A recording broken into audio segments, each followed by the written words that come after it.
국민의힘 국방위원 일동의 입장을 말씀드리겠습니다. 존경없는 국민 여러분, 북한 김정은의 망발이 차마 눈뜨고 볼 수 없는 지경이 되었습니다. 김정은은 지난 7월 27일 우리의 정전협정일에 해당하는 그들의 이른바 전성절 기념행사에서 우리 정부의 대북 정책과 한미동맹 강화 등을 겨냥해서 즉시 강력한 힘에 의해 응징될 것, 윤석열 정권과 그의 군대는 전멸될 것이라고 위협했습니다. 대북 굴종의 문재인 정권 때와는 다르게 우리 대통령의 직함을 빼고 실명을 거명하며 윤석열과 그 군사 깡패들 추태와 객기 등 막말도 서슴지 않았습니다. 김정은의 이번 뜬금없는 대남 망발은 그 초조함과 위기의식이 극에 달했다는 방증입니다. 자신의 실정에서 비롯된 총체적 위기의 책임을 한미에 전가하고 적대감을 조장해서 내부 결속을 다지려는 꼼수입니다. 한미연합훈련을 전후해서 7차 핵실험 명분을 쌓기 위한 책략일 수 있습니다. 북한의 야만적인 3대 세습 폭정 아래 오래전부터 자멸의 길로 들어섰습니다. 세계 평화를 위협하는 핵과 미사일 도발을 계속함에 따라 강도 높은 국제 제재를 당하고 있습니다. 그 결과 북한 경제는 지난 5년 내내 마이너스 성장을 반복하고 있습니다.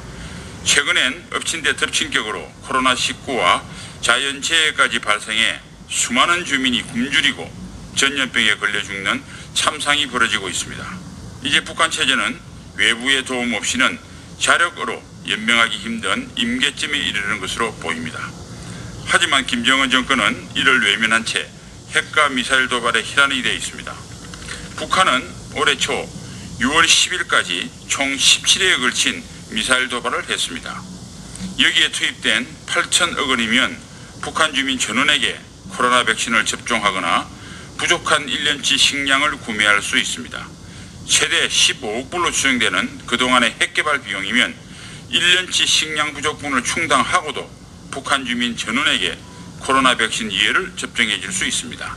한마디로 김정은 정권의 잘못된 정책이 북한을 지옥으로 만든 것입니다.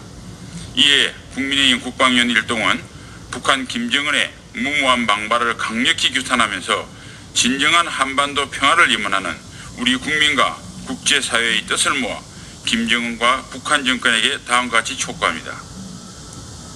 첫째, 김정은과 북한 정권은 저질 막말에 불과한 대남 위협 운동이 자신들의 미래와 주민의 삶은 물론 한반도 평화에 전혀 도움이 안 된다는 사실을 직시하라. 지금 윤석열 정부는 대북 굴종과 야합으로 비핵화 기만극을 벌였던 문재인 정부가 아니다. 둘째, 북한은 핵으로 얻을 수 있는 것은 아무것도 없음을 깨달아야 한다. 핵을 안고 파멸하느냐 아니면 비핵화를 통해 생존하느냐를 택일하라. 핵과 생존을 둘 다 가지는 것은 망상에 불과하니 조속히 실질적인 비핵화에 나서라. 그러면 대한민국은 국제사회와 함께 북한이 더는 핵을 개발할 필요가 느끼지 못할 정도의 안전보장과 경제 지원을 아끼지 않을 것이다. 셋째, 북한이 끝내 7차 핵심을 도발할 경우 북한 정권은 가공할 수준의 한미 확장 억제력, 초강도 대북 제재, 국제적 고립의 삼중고에 직면해 파멸로 달려갈 뿐이라는 것을 엄중하게 경고한다. 2022년 8월 1일 국민의힘 국회 국방위원 일동. 감사합니다. 위원장님.